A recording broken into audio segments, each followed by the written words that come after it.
Good evening friends, हम आपके सामने एक बार फिर से प्रस्तुत हुए हैं और जो कि क्लास 2 एडजेक्टिव का चलेगा। जैसा कि आपको हमने पिछले क्लास के अंदर में आपको क्लास 1 कराया था और हम उम्मीद करते हैं कि हर एक छात्र एवं छात्राओं को उस क्लास को करके मजा आया होगा।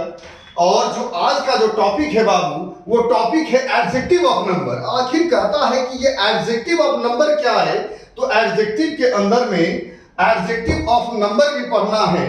और हमने कहा कि भाई एडजेक्टिव ऑफ नंबर की यदि जब मैंने चर्चा अगर की तो आखिर एडजेक्टिव ऑफ नंबर है क्या, तो कहता है कि संख्याएं। अगर साफ और आसान शब्दों में समझें तो हम कह सकते हैं कि संख्याएं।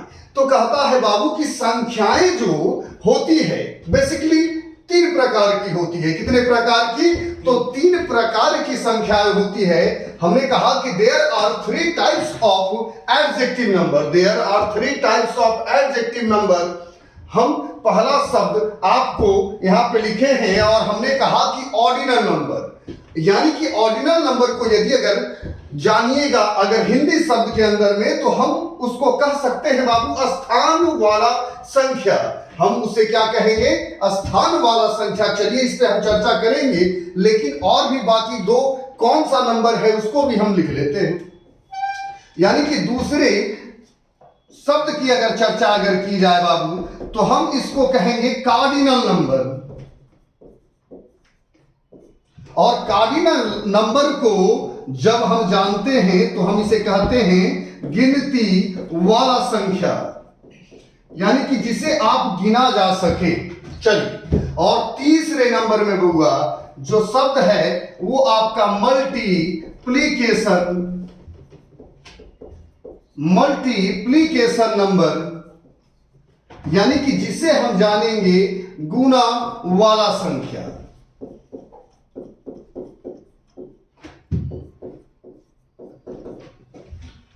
अब हमने कहा कि भाई संख्याएं 3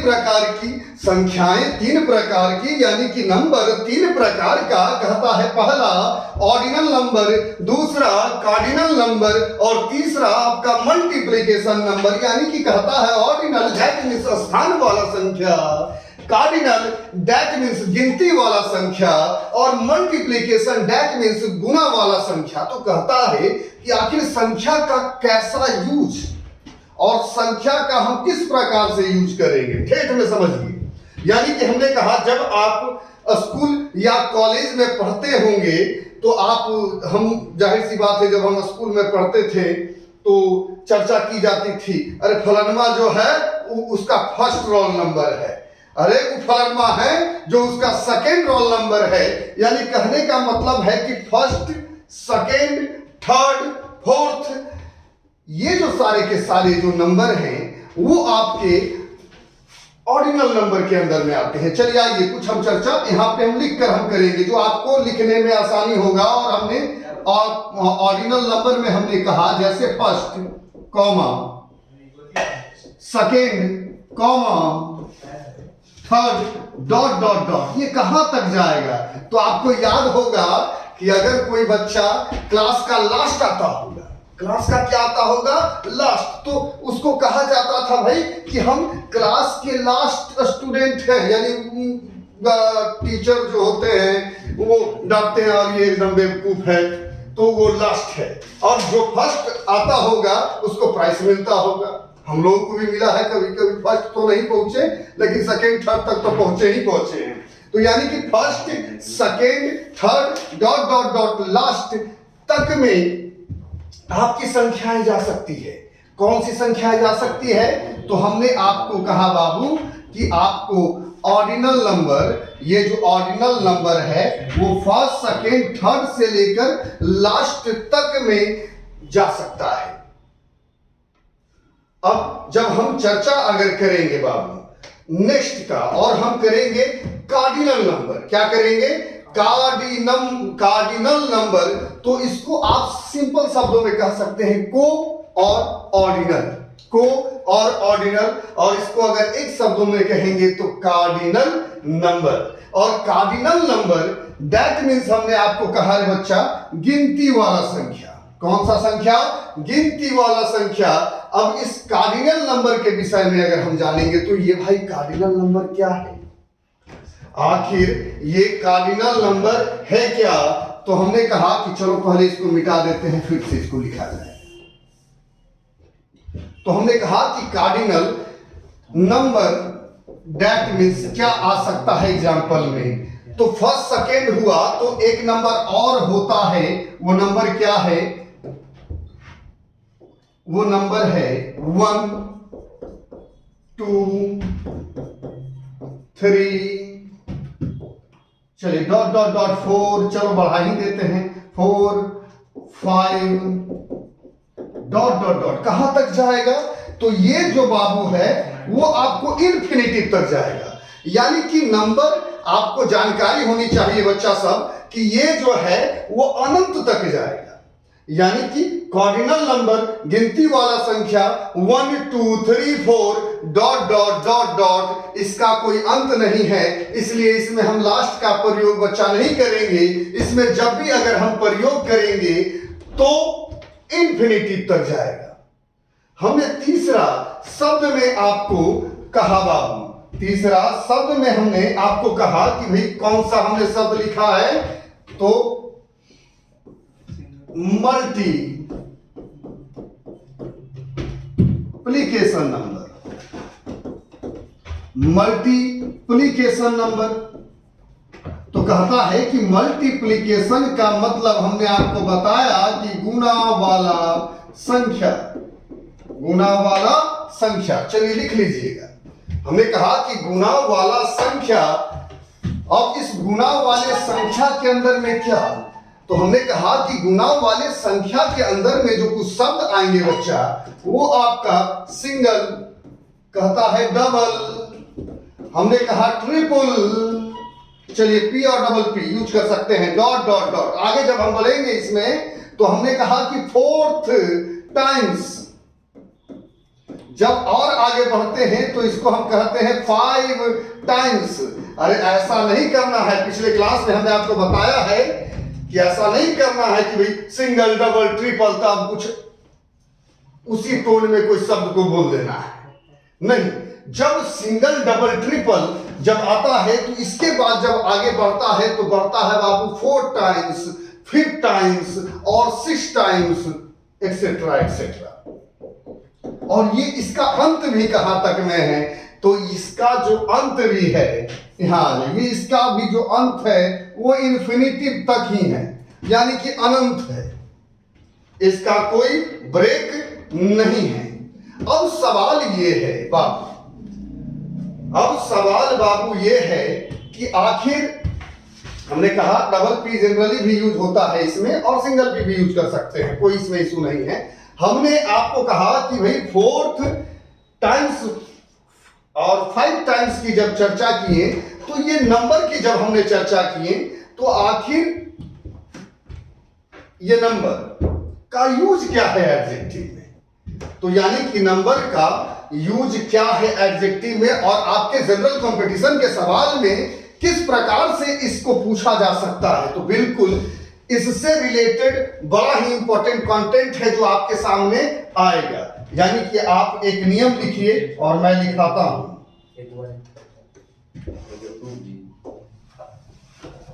यानी कि अगर हमने कह दिया इस पे कॉन्सेप्ट, और कॉन्सेप्ट में हमने आपको कहा कि यदि मान लीजिए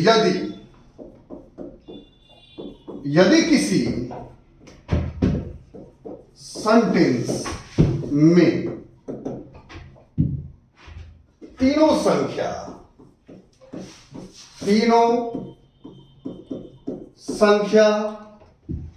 एक साथ आ जाए, एक साथ आ जाए तो सबसे पहले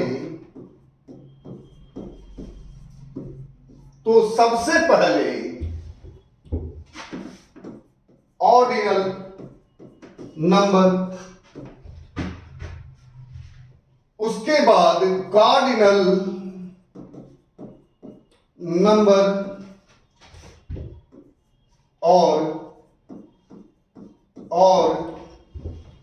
अंत में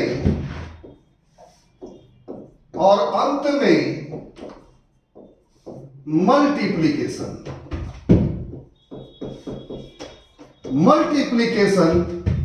नंबर आता है। यानी कि हमने कहा कि कहता है, आपको राइट डाउन कर लीजिएगा इस कॉन्सेप्ट को। हमने कहा कि यदि किसी सेंटेंस में तीनों संख्याएं, यानी कि तीनों संख्याएं एक साथ आ जाए तो सबसे पहले ऑर्डिनल नंबर, उसके बाद कार्डिनल नंबर, और कहता है कि अंत में मल्टीप्लिकेशन नंबर आएगा। यानी कि आपको हमने अभी जस्ट प्रीवियस बताया कि भाई ऑर्डिनल नंबर में कौन सा, कार्डिनल नंबर में कौन सा, और मल्टीप्लिकेशन नंबर में कौन से शब्द आ सकते हैं। यानी कि आप सिंपल शब्दों में यदि अगर समझें, आप यदि सिंपल शब्दों में यदि अगर समझें, तो हमने आपको कहा कि भाई ऑर्डिनल, कार्डिनल और मल्टीप्लिकेशन जब यदि अगर आता है तो इसको किस सीक्वेंस में हम याद करें कि आसानी से याद हो जाए, है ना। क्योंकि आप यदि अगर हमारे से क्लास कर रहे हैं तो हम कोशिश यही करते हैं कि आपको सरल शब्दों में डिफिकल्ट चीज भी समझ में आ जाए। तो हमने कहा कि यदि किसी सेंटेंस में तीनों संख्याएं एक साथ आ जाए तो सबसे पहले ऑर्डिनल नंबर, फिर कार्डिनल नंबर और उसके बाद मल्टीप्लिकेशन नंबर का यूज करते हैं। तो हम इसको ऐसे भी कर सकते हैं कि सबसे पहले हमने लिखा ऑर्डिनल नंबर, उसके बाद लिखा कार्डिनल नंबर, और अंत में क्या लिखा, मल्टीप्लिकेशन नंबर। यानी कि हमने कहा कि ऑर्डिनल नंबर, कार्डिनल नंबर और मल्टीप्लिकेशन नंबर। तो थोड़ा सा ध्यान से समझेंगे। और जब हम इसको कहेंगे कि भाई ऑर्डिनल नंबर को इसमें से क्या करना है, इस ओ को निकाल देना है बाबू। हमने कहा कि इस ओ को ऑर्डिनल से निकाल दिए और इस सी को कार्डिनल से निकाल दिए और इस एम को मल्टीप्लिकेशन से निकाल दिए। यानी कि अब अगर ध्यान दें तो आपका जो सूत्र कुछ बन रहा है, वो जो सूत्र है बाबू OCM, यानी कि ऑर्डिनल, कार्डिनल और मल्टीप्लिकेशन।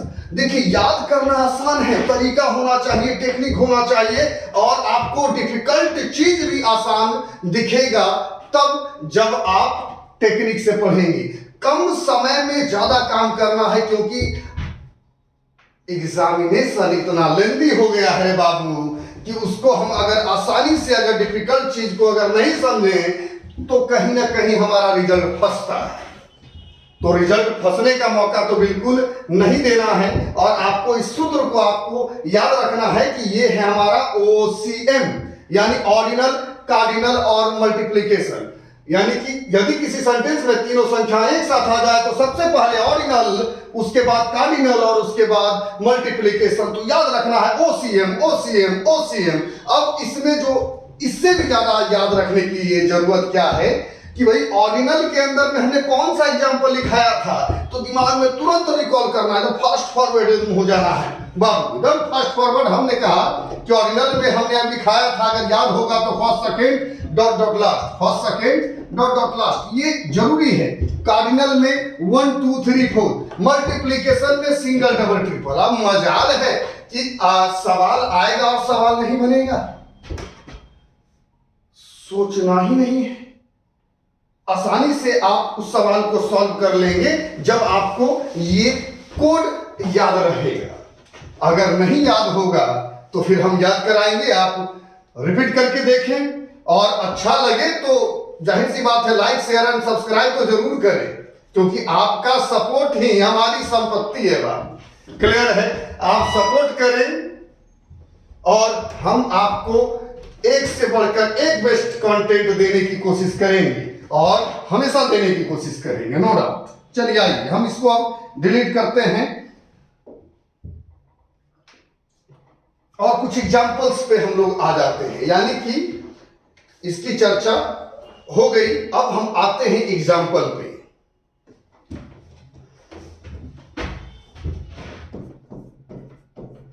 हमने कहा कि द 5 फर्स्ट विकेट, हमने कहा the first 5 wicket have the 5 first wicket have played well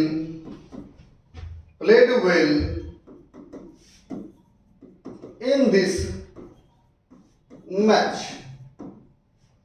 चलिए, हमने कहा द 5 फर्स्ट विकेट को विकेट्स में बदला दिया जाए। The 5 first wickets have played well in this match. अब ये आपको बताना है कि भाई सही है कि गलत है स्टेटमेंट। तो चलिए हम इसको चेक कर लेते हैं और आसान तरीके से चेक कर लेते हैं। हमने कहा कि the 5 first wickets have played well in this match. तो ये जो स्टेटमेंट है बाबू, राइट है या रॉन्ग है? तो ये जो स्टेटमेंट है वह आपका रॉन्ग है, ये गलत है। अब गलत कैसे है, हमने अब ध्यान से सोचना है कि सबसे पहले 5, ये शब्द आपका 5, और हमने कहा कि यहां पे फर्स्ट, हमने कहा भाई 5 और फर्स्ट, यहां पे 2 नंबर की चर्चा हो रही है। कितने नंबर की चर्चा हो रही है? 2 नंबर की चर्चा हो रही है। अब हमने कहा कि 2 नंबर यदि अगर आ रहा है तो 5 और फर्स्ट, 5 कौन सा नंबर? तो आप याद करो कि भाई फर्स्ट सेकेंड थर्ड में आ रहा है या फिर 1 2 3 4 में आ रहा है। तो 1 2 3 4 5 वाला कौन सा नंबर? तो आपको जाहिर सी बात है याद आएगा कि सर जी ये आपका कार्डिनल नंबर है, और ये जो फर्स्ट वाला जो है वह आपका कौन सा नंबर? ऑर्डिनल नंबर है। यानी कि आपको जो सीक्वेंस मिल रहा है बाबू वो आपका सीओ। तो बताइए क्या सीओ सही सीक्वेंस है या गलत है? तो हमने कहा कि ये स्टेटमेंट आपका गलत है, बल्कि सीओ नहीं, बल्कि क्या होना चाहिए, अगर 2 नंबर की भी अगर चर्चा है तो ओसी होनी चाहिए। यानी कि हमने अगर इसको सही करेंगे तो सबसे पहले फर्स्ट को लाएंगे और उसके बाद 5 को ले जाएंगे, यानी कि इंटरचेंज हो जाएगा, इधर वाला इधर और इधर वाला इधर। तो हम कहेंगे द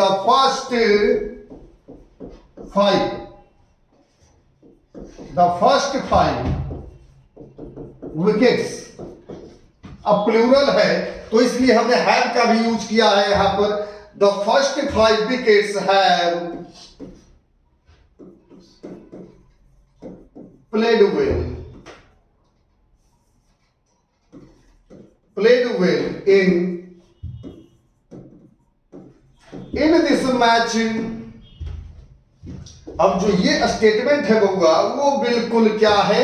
राइट है। आप इसको स्क्रीनशॉट ले लें या फिर आप इसको नोट डाउन कर लें।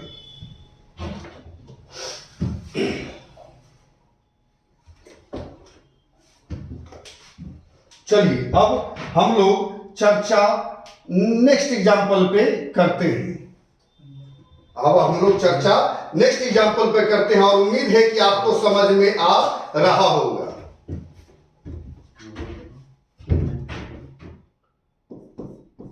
You should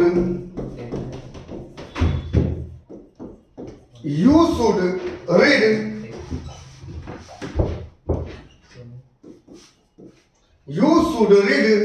the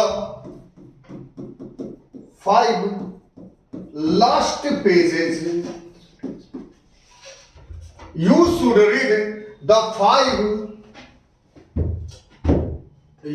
read the 5 last pages of this novel।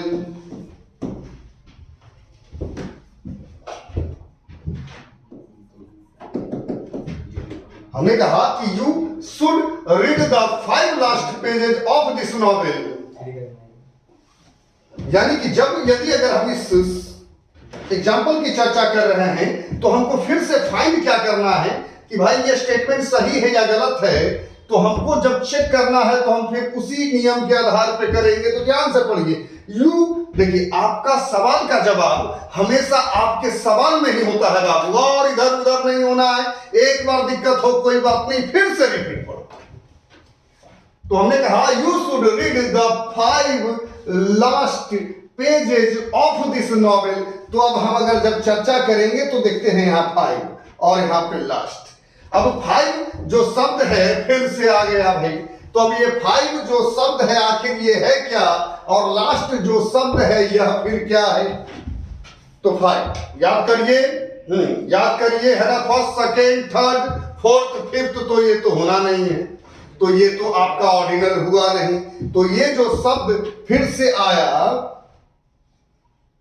5,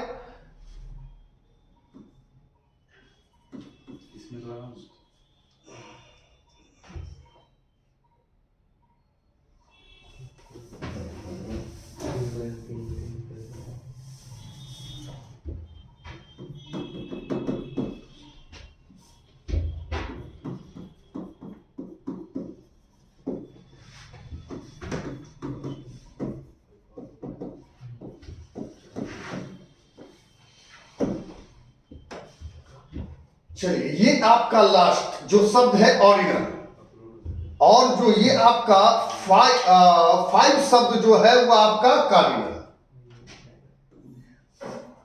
चलिए बड़ा डिजिटल बोर्ड में लिखने में दिक्कत हो जाता है। तो देखिए ये सीक्वेंस क्या सही है या गलत है। और हम लोग को व्हाइट बोर्ड वाला आदत है, डिजिटल बोर्ड पे पढ़ाएंगे तो जाहिर सी बात है मिनट जाता है, फिर से लिखने वाला मेहनत कीजिए, झंझट कीजिए। तो जमाना बदल रहा है तो आप भी बदलिए। तो हमने कहा you should read the 5 last pages of this novel. तो स्टेटमेंट ये सही है या गलत है, तो यह स्टेटमेंट जो है बिल्कुल आपका रॉन्ग है। अगर जब हम इसको सुधारेंगे तो क्या सुधारेंगे कि हमने लिखना है साफ शब्दों में you should read the last pages of this novel. चलिए इस स्टेटमेंट को लिखकर और राइट कर दीजिए। अब हम चर्चा क्यों हम बोल रहे हैं you should read the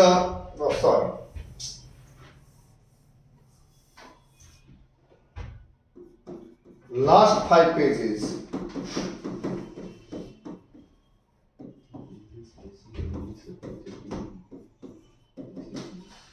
of this novel, यानी कि ये स्टेटमेंट जो है आपका राइट है।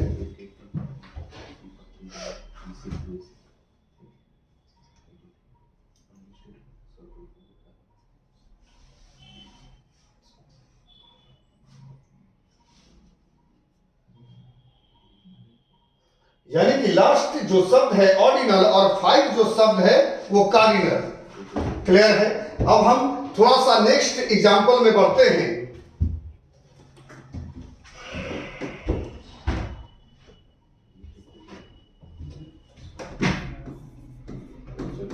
The four double first rooms are the 4 double first rooms are needed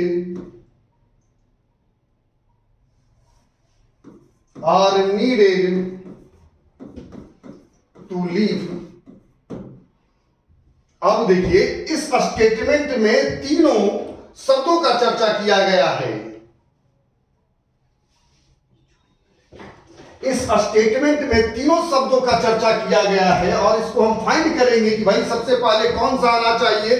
तो आपको एक ही सूत्र नजर में आना चाहिए, और जो हमने आपको प्रीवियस अभी बताया है कि ओसीएम, क्या याद रखना है ओसीएम, लेकिन उससे ज्यादा इंपॉर्टेंट इन तीनों शब्दों को याद रखना है कि ये किसमें और ये किसमें और ये किसमें। अगर ये भूल गए तो मतलब कि आप गए। तो ये जो स्टेटमेंट है आई थिंक सो कि आपका रॉन्ग है। और क्यों रॉन्ग है, तो हमने कहा 4 डबल। तो देखिए डबल आपका मल्टीप्लिकेशन नंबर, हमने कहा कि डबल आपका मल्टीप्लिकेशन नंबर और कहता है कि फर्स्ट आपका ऑर्डिनल नंबर और कहता है 4 आपका कार्डिनल नंबर। यानी कि सीएमओ सीक्वेंस क्या बन रहा है, सीएमओ। तो ये स्पष्ट रूप में क्या है बाबू, गलत है। यानी कि सीएमओ होना चाहिए या ओसीएम होना चाहिए। तो अब जब अगर हम इसको जब हम इंप्रूव करेंगे तो हम यही करेंगे कि द फर्स्ट अब यहीं से उठाएंगे द कॉमा 4 एंड डबल। ऐसे भी कॉमा का यूज किया जा सकता है। डबल एग्जामिनेशन में दोनों तरीके से पूछा जा सकता है आपसे। The first 4 double rooms are needed to live. यानी कि ये स्टेटमेंट आपका राइट है। अब इस पे जब हम चर्चा करेंगे तो जो फर्स्ट जो शब्द है बाबू वो आपका क्या, ऑर्डिनल। 4 जो शब्द है वह आपका क्या, कार्डिनल। और हमने कहा कि डबल जो शब्द है ये आपका क्या, मल्टीप्लिकेशन। तो सीक्वेंस मिला, सीएमओ होगा कि ये ओसीएम होगा। तो ओसीएम वाला तुरंत में आपको रिकॉग्नाइज करके उसको टिकआउट परीक्षा में कर लेना है, बिल्कुल टाइम नहीं लगाना है।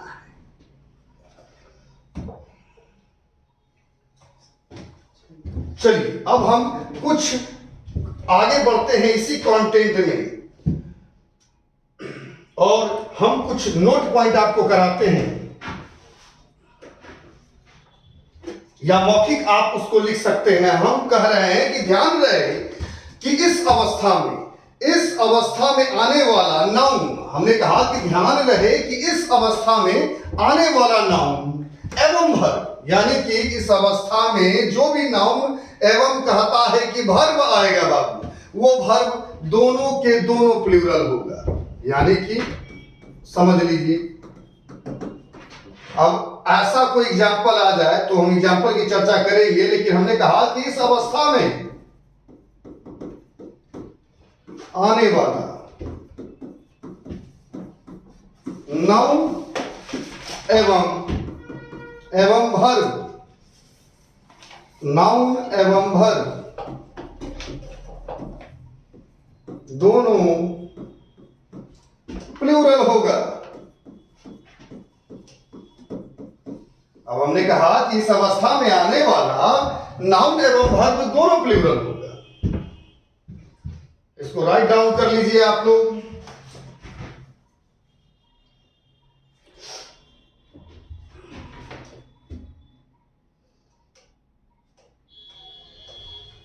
हमेशा याद रखना है कि अगर कोई नाउन आया तब भी प्लूरल और जो वर्ब आया तो भी क्या, प्लूरल। लेकिन क्या सिर्फ नंबर इतना ही तक सीमित है? क्या इससे कुछ अधिक भी पूछा जाता है सवाल में? तो बिल्कुल सवाल में इससे अधिक भी पूछा जा सकता है। तो इसको हम लोग फिलहाल डिलीट कर देते हैं और आगे के क्लास में बढ़ते हैं। यानी कि अगर हमने सिंपल शब्दों में अगर कहा, तो हमने अगर आपको कहा कि जो अभी हमने पढ़ाया, यानी कि कह सकते हैं उपरोक्त तीनों शब्दों को, अब तीनों शब्दों में कौन सा होगा तो याद रखना है भाई, ऑर्डिनल, कार्डिनल और मल्टीप्लिकेशन। हमने कहा कि उपरोक्त इन तीनों शब्दों को हम एक और नाम से जानते हैं बाबू, जिसे हम डेफिनिट नंबर के नाम से जानते हैं। डेफिनिट नंबर कहते हैं इसे। यानी कि उपरोक्त तीनों शब्दों को, ओसीएम को डेफिनिट नंबर भी कहते हैं। एवं इसके अलावे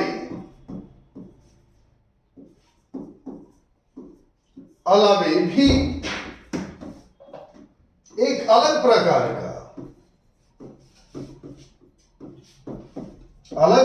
का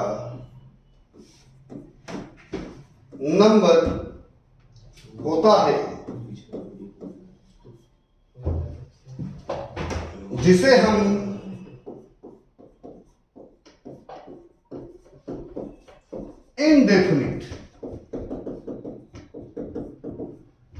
इंडेफिनिट नंबर कहते हैं। यानी कि हमने आपको कहा कि उपरोक्त इन तीनों शब्दों को हम एक शब्द में अगर जाने, क्योंकि हम शॉर्ट पढ़ाने पे बहुत बिलीव करते हैं और शॉर्ट में ज्यादा पढ़ाने पे बिलीव करते हैं, उपरोक्त तीनों शब्दों को हम डेफिनिट नंबर के नाम से भी जानते हैं एवं इसे इसके अलावे भी एक अलग प्रकार की या का नंबर होता है जिसे हम इंडेफिनिट नंबर के नाम से जानते हैं, जिसे हम इंडेफिनिट नंबर के नाम से जानते हैं। अब कहता है सवाल ये है सर कि डेफिनिट नंबर तो हमको पता है कि हम डेफिनिट नंबर में जस्ट है ओसीएम, ऑर्डिनल, कार्डिनल और मल्टीप्लिकेशन। अब तो ये इंडेफिनिट नंबर क्या है, ये इंडेफिनिट नंबर है क्या? तो चलिए इसको फिलहाल इरेज करते हैं। यानी याद रखना है डेफिनिट और इनडेफिनिट, और डेफिनिट ओसीएम तो आखिर इनडेफिनिट क्या। और इसके अलावा भी एक पॉइंट है जिसको हमको समझना जरूरी है, हम सभी लोगों को समझना जरूरी है कि अगर मान के चलते हैं कि डेफिनिट नंबर और इनडेफिनिट नंबर यदि अगर एक साथ आ जाए तो फिर क्या करेंगे, कौन सा नंबर पहले और कौन सा नंबर बाद में, क्वेश्चन ये है। यानी कि आप इसको कह सकते हैं कि भाई नोट पॉइंट में आप कह सकते हैं कि इंडेफिनिट नंबर और डेफिनिट नंबर अगर आ जाए तो सर्वप्रथम हम किसको यूज करेंगे, तो हम सर्वप्रथम जो यूज करेंगे बाबू वो आपका इंडेफिनिट नंबर, और उसके बाद जो शब्द यूज करेंगे बाबू वो आपका डेफिनिट नंबर। यानी कि अब इनडेफिनिट नंबर और हमने कहा कि डेफिनिट नंबर, तो अब इनडेफिनिट का प्रयोग पहले और कहता है डेफिनिट का प्रयोग उसके जस्ट बाद। तो यानी कि सीक्वेंस ये है आपका कि इनडेफिनिट पहले और डेफिनिट बाद। तो सवाल है कि इनडेफिनिट शब्द में क्या क्या शब्द आ सकते हैं। सबसे पहले आप लोग राइट डाउन करें इसको।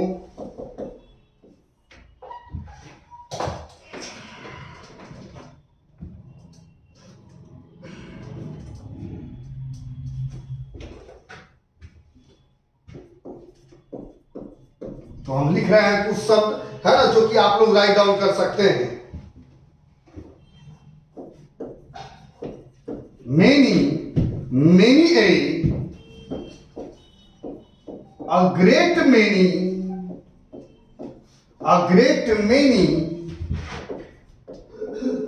a good many, several, numerous। हमने कहा कि many a great many, a good many, several, numerous, enough,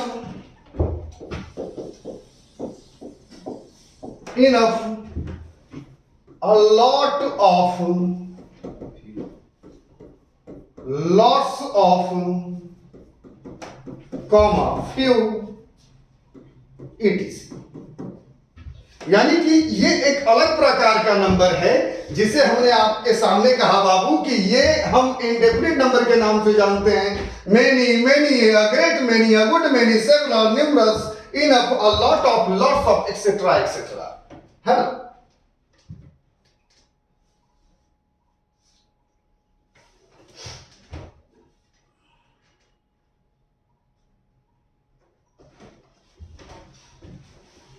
आइए अब इसको हम डिलीट करते हैं और एग्जांपल्स पे आते हैं। और एग्जांपल्स की जब हमने चर्चा की तो सिंगल, मेनी रूम्स, सिंगल या फिर इधर हम बढ़ा देते हैं, चलिए डबल, क्योंकि समय कम लेना है। सिंगल या डबल, मेनी रूम्स और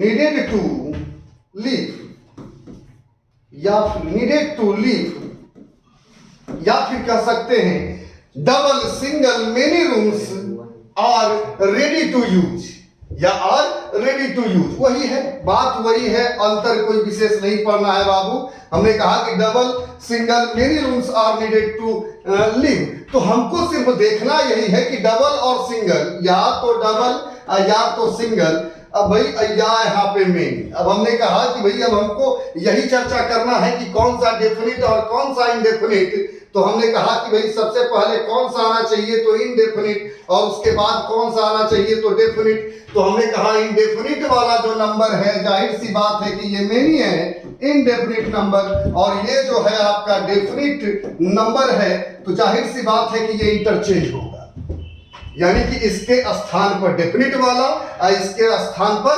इनडेफिनिट वाला, यानी कि जितने भी शब्द अगर आ जाए, जो भी शब्द आ जाए, तो आपको याद रखना है कि भाई इनडेफिनिट वाला का पोजीशन फर्स्ट में और डेफिनिट वाला का पोजीशन लास्ट में, यानी कि ऑर्डिनल कार्डिनल वाला का लास्ट में और मेनी और सेवरल वाले का फर्स्ट में। तब इस स्टेटमेंट को साफ से अगर हम सही करते हैं तो हम यहां पर करेंगे कि भाई मेनी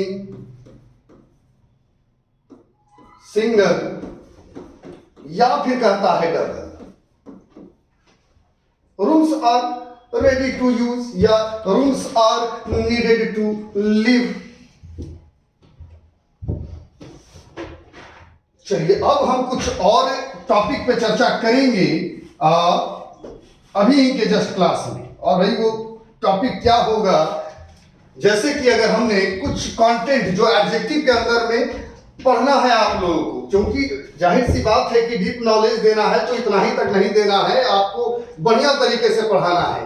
तो आप इसको एक नाम से भी आप कह सकते हैं, यूज ऑफ एडजेक्टिव या यूजेज ऑफ एडजेक्टिव था, या तो फिर इसको एक सिंपल सा नाम दे सकते हैं और जिसे कह सकते हैं hot tips.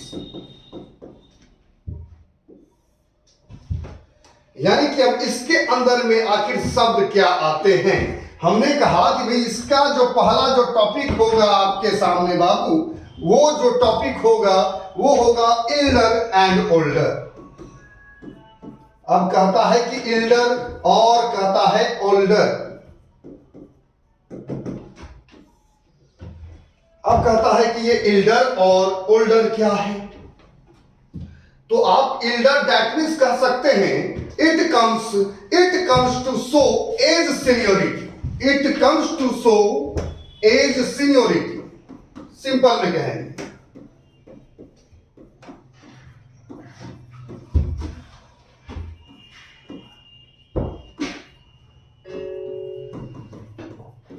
It comes to show as seniority. चलिए इतना ही में आपको समझ में आ जाएगा कि भाई हम चर्चा जब कर रहे हैं तो एज सीनियोरिटी की बात कर रहे हैं, लेकिन क्या थोड़ा सा स्टेटमेंट बढ़ा दें और हम कह दें इन ब्लड रिलेशन, इन ब्लड रिलेशन। अब जाहिर सी बात है कि हर एक छात्र जानता है, हमने कहा it's come to show as seniority in blood relation, तो आखिर इसमें से कौन से शब्द का प्रयोग इसके लिए करेंगे, तो बउआ इसमें जो हम प्रयोग करेंगे वो शब्द होगा एल्डर। कौन सा शब्द? एल्डर। यानी कि कहता है it comes to show a as seniority in a blood relation, यानी कि आप समझते हैं रक्त संबंधित, रक्त संबंधित रिलेशन के लिए बाबू जब हम यूज करते हैं तो हम जो शब्द यूज करते हैं वो एल्डर करते हैं, कभी भी हम ओल्डर का यूज हम लोग नहीं करेंगे। यानी कि अगर कहें कि मुकेश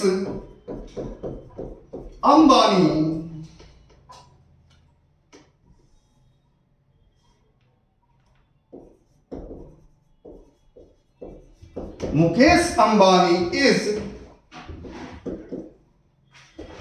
इज एल्डर, जब एल्डर का और ओल्डर का यूज करते हैं बाबू, तो इसमें भी आगे का क्लास है जो हम आपको बताएंगे कि जब आप एल्डर और ओल्डर का यूज करते हैं तो एक शब्द का हमेशा यूज करेंगे। जब एल्डर और ओल्डर आएगा तो प्रीपोजिशन टू का प्रयोग होता ही है। जैसे कि अगर हमने आपको एग्जांपल से ही अगर कह दिया कि भाई Lalu Yadav is elder to, अरे Lalu Yadav is elder to Narendra Modi. तो यानी कि एल्डर शब्द के लिए जो प्रीपोजिशन यूज होगा हमेशा टू। तो हमने कहा उसी प्रकार से हमने लिखा है बाबू कि Mukesh Ambani is elder to, भाई का नाम उनका है का, तो अनिल अंबानी। Very good. यानी कि Mukesh Ambani is elder to Anil Ambani. अब चर्चा हम लोग करेंगे ओल्डर पे, है ना, कि अब भाई इसका क्या अंतर है।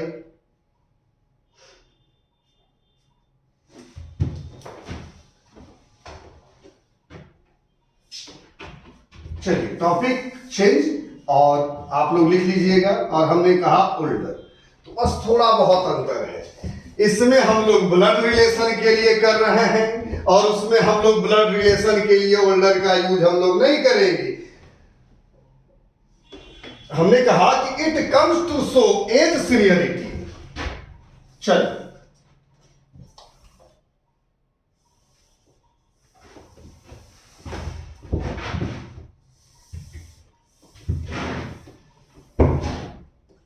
हमने कहा कि it comes to show as seniority between persons और थिंग्स, बिटवीन पर्सन्स और थिंग्स, पर्सन और थिंग्स। यानी कि अब एज सीनियरिटी की बात हो रही है और पर्सन और थिंग्स की बात हो रही है। दैट इज, या कह सकते हैं direct that's not in blood relation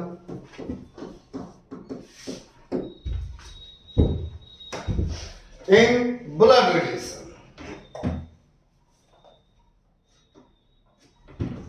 हमने कहा बिटवीन पर्सन्स और things that's not in blood relation.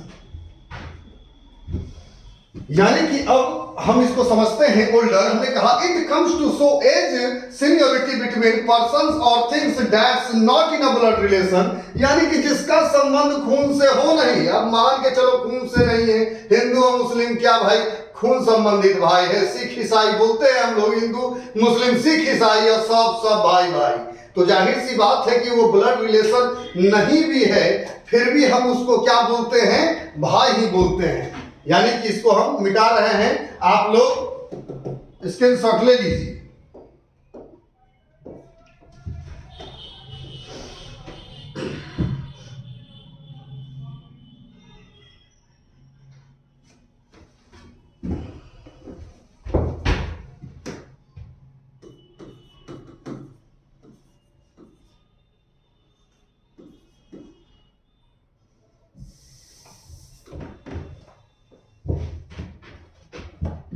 जैसे कि अगर हम किसी भी पर्सन के विषय में अगर हम कह दें कि मान के चलो कह दे ऐसे जस्ट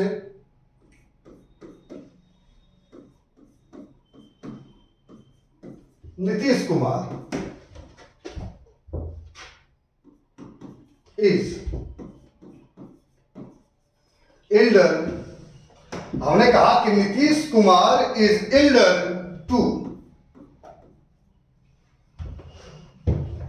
एल्डर टू कोई भी एग्जांपल आप नॉर्मली ले लीजिए जो उससे पॉलिटिक्स से रिलेटेड है। हालांकि एल्डर टू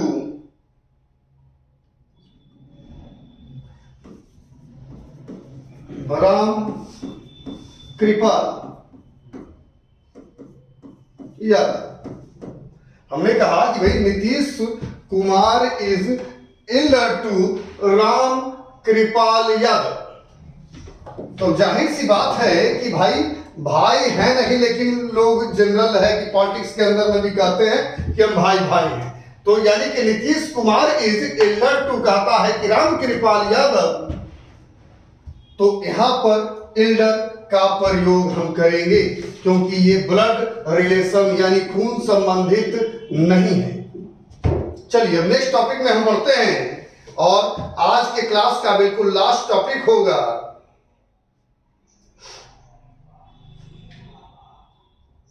यानी कि अगर और भी हम कह सकते हैं एग्जांपल्स के अंदर में कि भाई लालू इज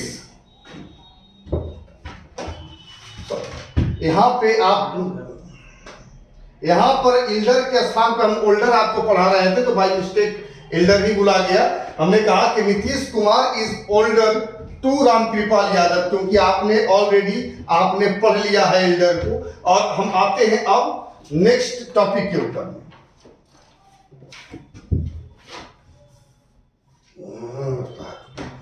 चलिए चर्चा कुछ और शब्द का, और हम जो चर्चा कर रहे हैं वो वार्म, हॉट एंड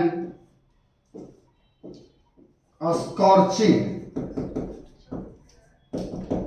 अब कहता है भाई वार्म, हॉट और ये स्कॉर्चिंग क्या है और इसमें क्या अंतर।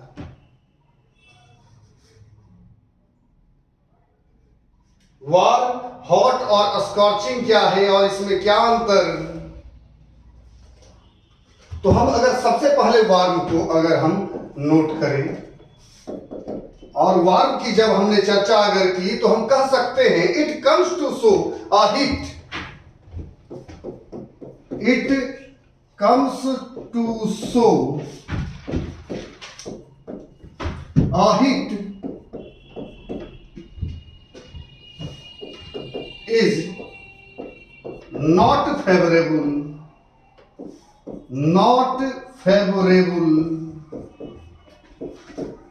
to man।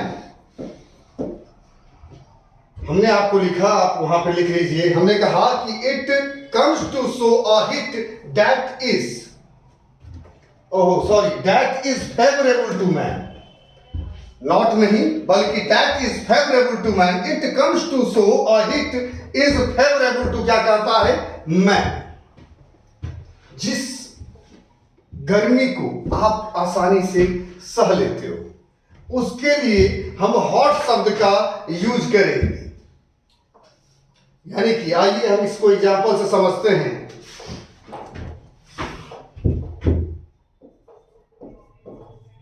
We wear warm clothes in winter। हमने कहा कि we wear warm clothes in winter।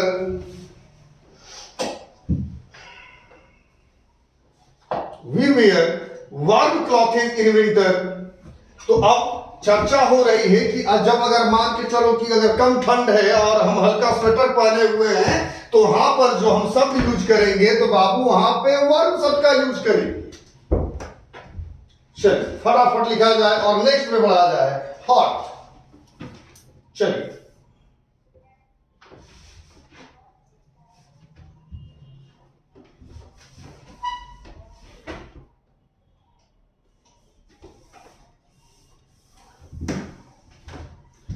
हमने कहा कि हॉट, तो इट हॉट शब्द को हम लिख रहे हैं तो हमने कहा कि it comes to show a hit, hit is अरे नॉट फेवरेबल। अब पिछला में क्या था, फेवरेबल, और यहां क्या है, not favourable, not favourable. It comes to show a hit is not favourable to man, है ना। यानी कि वैसा गर्मी जो आपको बर्दाश्त से भाई ज्यादा है, जिसमें दिक्कत है। और आप जानते हैं कि जब गर्मी का सीजन जब आता है तो कितना गर्मी होता है, तो वहां पे बहुत ज्यादा हार्ड गर्मी के लिए हम हॉट शब्द का यूज करते हैं।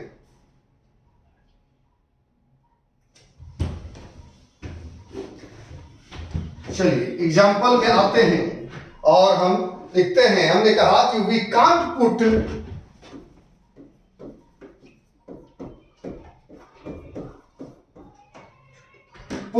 Hand in hot water. हमने कहा कि we can't put hand in hot water. लिखिए फटाफट। अब भाई जाहिर सी बात है, हैंड एक है, एक से ज्यादा है तो इसको हैंड्स कर लेंगे। We can't put hands in hot water. तो बहुत ज्यादा जब गर्म पानी होता है तो आप उसके अंदर में हाथ नहीं डाल सकते हैं, तो उस सारे कॉन्टेक्स्ट के अंदर में हम हॉट शब्द का यूज करेंगे। और जब चर्चा अगर होगी, एक और चर्चा शब्द है स्कॉर्चिंग। तो अब स्कॉर्चिंग क्या है? तो स्कॉर्चिंग कहने का मतलब है झुलसाने वाली गर्मी। बहुत ज्यादा गर्मी हो तो डैट मीन्स झुलसाने वाली गर्मी। चलिए इसको फिलहाल लिखा जाए और उसको एक शब्दों में समझाया जाए कि क्या है।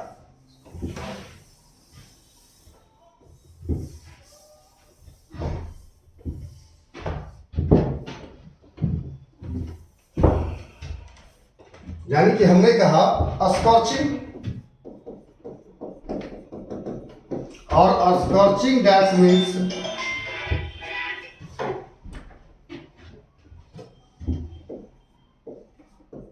झुलसाने वाली गर्मी। अब हमने कहा कि भाई झुलसाने वाली गर्मी।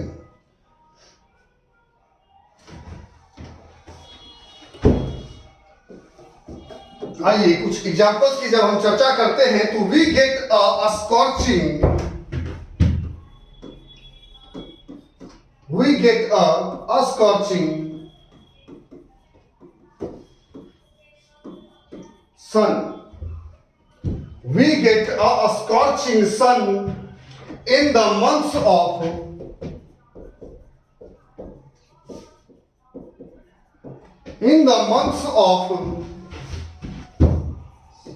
जून एंड जुलाई। हमने कहा कि we get a scorching sun in the months of June and July, यानी कि जब बहुत ज्यादा गर्मी पड़ती है तो ऑब्वियस है कि गर्मी आपको पता है कि जून जुलाई के महीने में बहुत अधिक पड़ती है, तो झुलसाने वाली गर्मी होती है। तो जब झुलसाने वाली गर्मी होगी तो हम जो शब्द यूज करेंगे वो शब्द हम स्कॉचिंग का यूज करेंगे। यानी कि वार्म गर्मी है लेकिन कम, वहां पे जगह जब अगर हम कपड़ा अगर हम यूज करते हैं तो पतला में चलेगा। हॉट उससे अधिक, स्कॉचिंग यानी कि झुलसाने वाली गर्मी। तो हमने कहा कि वही एग्जाम्पल में है वी गेट, आप एग्जाम्पल के भी माध्यम से आप तीनों शब्दों को आसानी से समझ सकते हैं। We get a scorching sun in the months of June and July, तो यानी कि जून एंड जुलाई के अंदर में झुलसाने वाली गर्मी होती है। चलिए आज के लिए बाकी हम क्लास यहीं पे समाप्त करते हैं और पुनः नेक्स्ट वीडियो के अंदर में मुलाकात होगी। और अगर वीडियो अच्छा लगे तो लाइक शेयर एंड सब्सक्राइब जरूर करें। Okay, thank you.